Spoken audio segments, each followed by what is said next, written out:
नमस्कार विद्यार्थी मित्रांनो, आमच्या MPSC टिप्स अँड ट्रिक या चॅनलमध्ये आपले सहर्ष स्वागत आहे।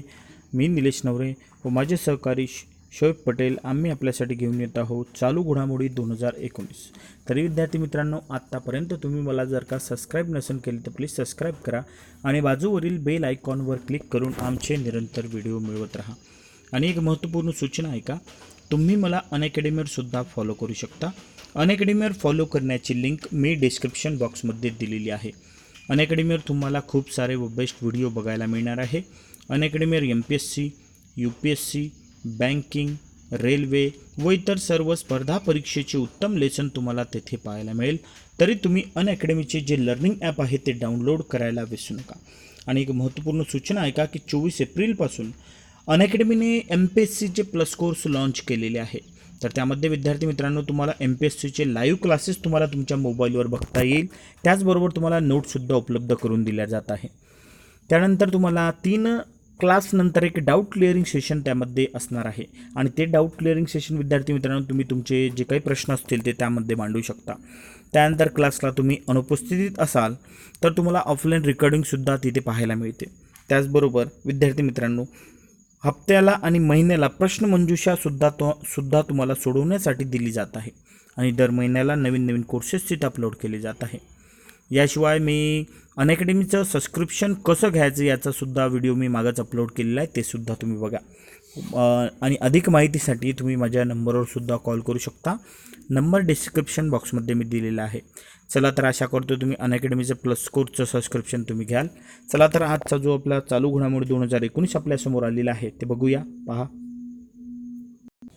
हे जे टॉपिक आहे विद्यार्थी मित्रांनो, चालू घडामोडी जे आहे ते 19-20 जुलै 2019चे आहे। भाग पहिला मी आपल्यासमोर आज प्रस्तुत करत आहोत। पहा, गॉड ऑफ क्रिकेटला हॉल ऑफ फेमचा सन्मान मिळालेला आहे। गॉड ऑफ क्रिकेटला हॉल ऑफ फेमचा सन्मान मिळालेला आहे विद्यार्थी मित्रांनो। तर क्रिकेटचा देव म्हणून ओळखल्या जाणाऱ्या सचिन तेंडुलकरचा औपचारिकरित्या आंतरराष्ट्रीय क्रिकेट परिषदेच्या ICC मानाच्या हॉल ऑफ फेममध्ये समावेश करण्यात आला। क्रिकेट जगतातील एक प्रतिष्ठेचा समजला जाणारा सन्मान आहे। हॉल ऑफ फेम या मानाच्या यादीत स्थान पटकविण्यासाठी सर्वात महत्त्वाचे म्हणजे खेळाडूला आंतरराष्ट्रीय क्रिकेटमधून निवृत्त होऊन 5 वर्ष पूर्ण होणे गरजेचे आहे, असा त्यामध्ये नियम आहे। त्यामुळे सचिनच्या आधी कुंबळे आणि राहुल द्रविडचा हॉल ऑफ फेममध्ये सहभाग झाला होता।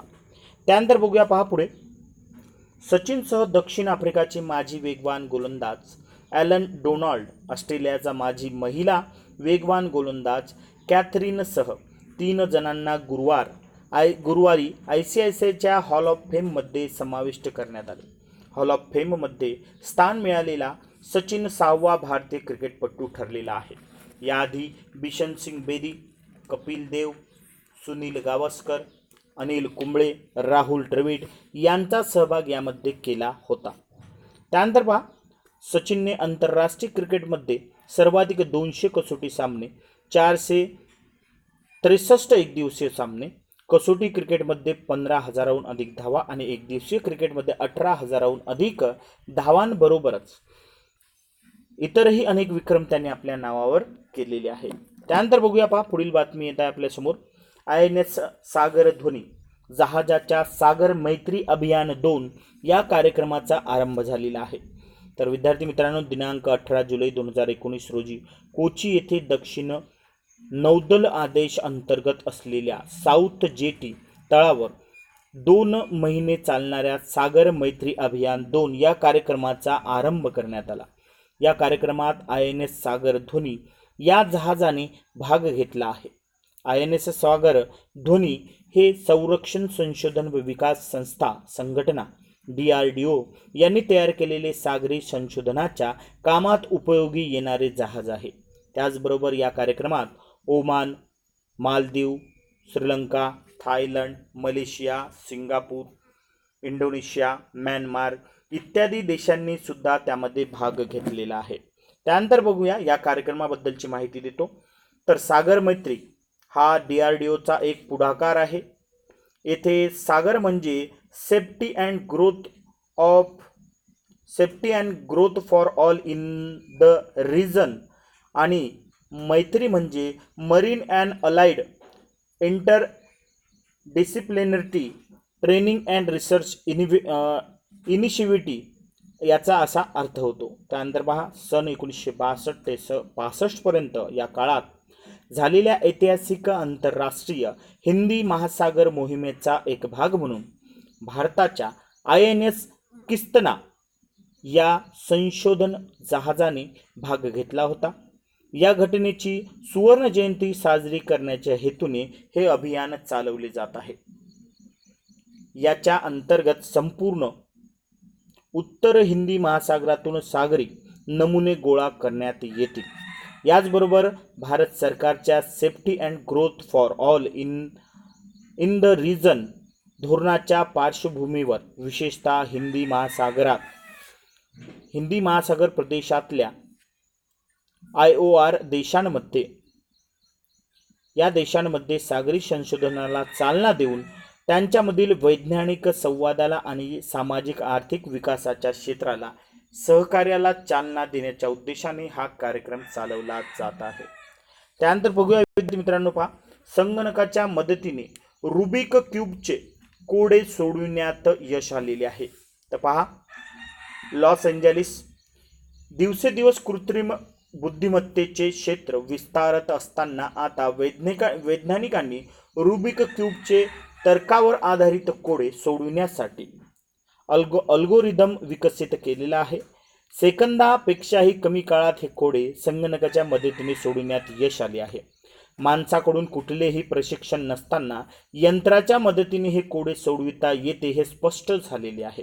त्याचबरोबर हंगेरीच्या स्थापत्यशास्त्रज्ञाने 1974 मध्ये रुबिक क्यूबचा शोध लावला होता. हे कोडे सोडविताना अनेकांना जड जाते आणि डीप क्यूब ए या अल्गोरिदमच्या मदतीने हे कोडे सोडविण्यात यश आलेले असून कॅलिफोर्निया विद्यापीठातील संशोधकांनी अल्गोरिदम तयार केलेला आहे.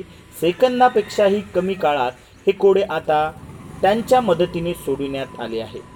हे कोडे सोडविण्याच्या अब्जावधी शक्यता असताना त्याचा उलगडा करणे हे अवघड असते. यात घनाकृतीला 6 बाजू असतात आणि व त्यातील संगती लावायच्या असतात. समोर चालूया, पहा, पुढे पाहूया याचमध्ये. तर जनरल नेचर मशीन इंटेलिजन्स या नियतकालिकात प्रसिद्ध झालेल्या शोधप्रबंधानुसार विद्यार्थी मित्रांनो बघा, डीप क्यूब ए या अल्गोरिदमच्या मदतीने हे कोडे सर्व चाचणी शक्यतांच्या मदतीने सोडविण्यात 100% यश आले. त्यात कमीत कमी काळात सोडवणूक करण्याचा मार्ग वापरण्यात आला. अल्गोरिदमचा वापर हा टाईल पझल याशिवाय लाईट आउट व सोकोबन या गेम्ससाठीही करता येतो. कृत्रिम बुद्धिमत्ता ही जगातील उत्तम बुद्धिबळपटू गो प्लेयर्स यांना हरवू शकतो, पण रुबिक क्यूबचे कोडे संगणकाने सोडविणे अवघड होते, त्यामुळे हा प्रयत्न करण्यात आला, असे संगणक विज्ञान प्राध्यापक पियरी बाल्डी यांनी म्हटलेले आहे. त्याचबरोबर बघा, रुबिक क्यूबचे कोडे सोडविण्यासाठी प्रतिकात्मक, गणिती व अमूर्त विचारांची गरज असते. यांचाच अर्थ सखोल विचार करूनच ते सोडवता येते. विचार, कार्य, कारण भाव, नियोजन व निर्णय क्षमता या घटकांना यात महत्त्व आहे. डीप क्यूब ए संगणकाला 2 दिवस प्रशिक्षण देण्यात आल्यानंतर पुढील अनेक चाली त्यांनी स्वतः शोधून काढल्या. कृत्रिम बुद्धिमत्तेने केवळ 20 चालीत व कमीत कमी पायऱ्यात हे कोडे सोडविण्यात आल्याचा दावा त्यामध्ये केला जात आहे. समोर पाहूया, पहा, छत्तीसगडच्या कोंडागाव जिल्हा नीती आयोगाच्या विकास क्रमवारीमध्ये प्रथम स्थानी आलेला आहे. तर याबद्दलचं वृत्त असं की मे 2019 साठी नीती आयोगाने आकांक्षित जिल्ह्यांच्या विकासासाठी प्रगतीच्या संदर्भामध्ये क्रमवारी प्रसिद्ध केली आणि त्यात छत्तीसगड राज्याचा कोंडागाव जिल्हा प्रथम आलेला आहे. त्यापाठोपाठ अनुक्रमे फतेहपूर उत्तर प्रदेश, पाकूर झारखंड, धुलापूर राजस्थान आणि चित्रकूट उत्तर प्रदेश यांचा क्रमांक लागतो. या यादी तयार करण्यासाठी 6 विकास क्षेत्रामधील प्रगती मोजली गेली. त्यामध्ये आरोग्य व पोषण, शिक्षण, शेती, जलस्त्राव किंवा जलस्रोत, आर्थिक समावेशकता, कौशल्य विकास आणि पायाभूत सुविधा यांचा समावेश केला गेला आणि या आधारावर ही यादी तयार करण्यात आली. दिनांक 5 जानेवारी 2018 रोजी भारत सरकारने देशाच्या विकासासाठी किंवा देशाच्या दृष्टीने पथदर्शी कार्यक्रम म्हणून आकांक्षित जिल्हा कार्यक्रम सुरू केला होता. तर या कार्यक्रमाच्या अंतर्गत 100 जिल्ह्यांची निवड करण्यात आली होती. चला तर विद्यार्थी मित्रांनो, आजचं आमचं टॉपिक जर तुम्हाला आवडलं असेल तर जास्तीत जास्त सबस्क्राईब करा, लाईक करा, कमेंट करा आणि शेअर करा. धन्यवाद.